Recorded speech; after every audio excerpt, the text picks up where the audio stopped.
morning, everyone. This is Faisal Ahmed. As you know, he's my student, Mr. Shurjo. He's a student of Kustia Jila School, Kustia, and today he is going to tell the speech of Bangabandhu Sheikh Mujibur Rahman, not in Bangla but in English. And he is trying to give a speech in English. He is very well-known person in Kustia. He gave a speech in Bangla, but nowadays he is trying to speak it in English, and আমি ওকে কিন্তু ইংরেজি ভাষাটা শেখাই, ইংরেজিতে কথা বলতে।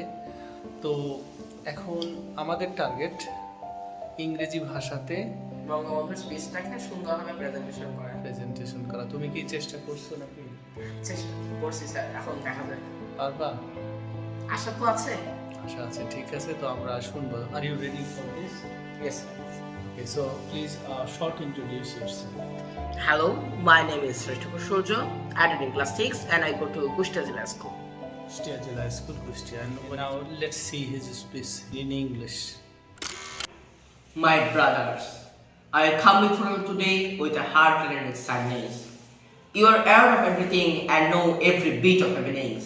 We tried with our lives and yet the sadness remains that today. In Dhaka, Chittagong, Khulna, Rajshahi and Rangpur, the streets are soaked by the blood of my brothers. Today, the people of Bengal desire emancipation.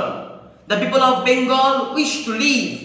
The people of Bengal desire that their rights be acknowledged. What wrong have we committed? In the elections, the people of Bangladesh entrusted me with Amalik with the totality of the electoral support. It was an expectation that the parliament would meet. There, you would frame our constitution that you would develop this land. That the people of this land would achieve their economic, political and cultural freedom. But it is a matter of grief that today we are constrained to say in all sadness that the history of the past 23 years has been the history of the persecution of the people of Bengal, a history of the shedding blood of the people of Bengal. The history of the past 23 years has been one of the agonizing cries of men and women. The history of the Bengal has been the history where the people of this land have made the streets and highways of this land crimson with their blood.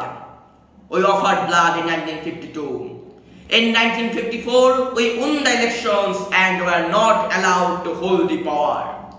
In 1956, Ayub Khan imposed martial law and kept the national state of slavery for 10 years. On 7 June 1966, when the son of my land rose in the support of the 6-point movement, they were gunned down in gunfire. When Yahya Khan took over after Ayub Khan fell in the fury of the movement of 1969, he promised that he would give us constitution, he would give us democracy. We put our faith on him. Then the history moved a long way. The elections took place. I have met President Yahya Khan. I appeal to him, not just as the majority leader of Bangladesh, but also as the majority leader of Pakistan, to convene the National Assembly on 15 February. He did not pay heed to my attention. He listened to Mr. Bhutto and said that the National Assembly would be convened on the first week of March. I agreed with him and said that he would sit in the parliament. I said that we would discuss the matters in the assembly. I even went to the extent of suggesting that, despite a party big majority, if anyone proposes anything that is legitimate or right, we would accept his proposal. Mr. Bhutto came here. He held negotiations with us, and when he left, he said that the door is not closed. The more discussion would take place.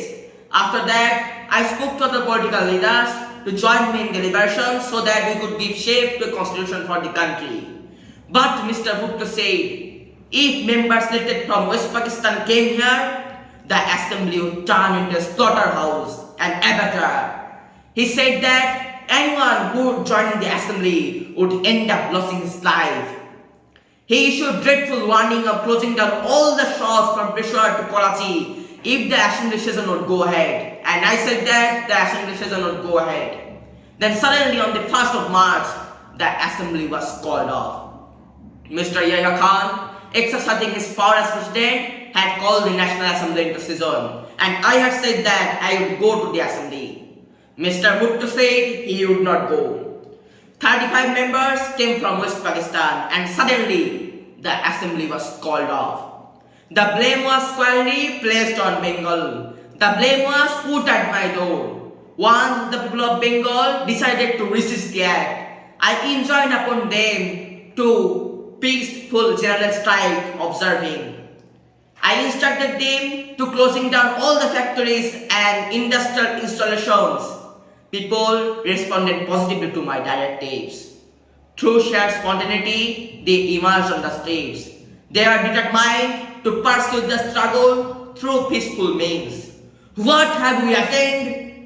We bought the weapons with the money to defend the country against foreign aggressions are being used against the poor and downtrodden people of my country today. The bullet pierced their heart today. I appeal to him, come, see and dispense justice.